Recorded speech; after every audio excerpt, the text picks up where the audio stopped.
We are looking at how to pronounce this name, and we'll be looking at how to say more confusing names pronunciations, including from Chinese. Stay tuned until the end of this video to learn more confusing names and pronunciations.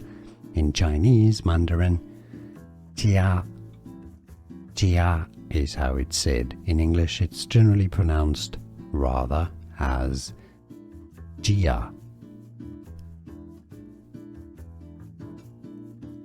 We are looking at how to pronounce this name, and we'll be looking at how to say more confusing names pronunciations, including from Chinese. Stay tuned until the end of this video to learn more confusing names and pronunciations.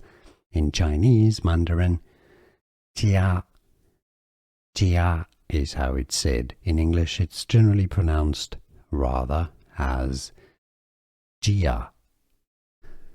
Here are more videos on how to pronounce more confusing words and names too many mispronounced. Like this video if you found it useful. I appreciate your support. I'll see you soon, and thanks for watching.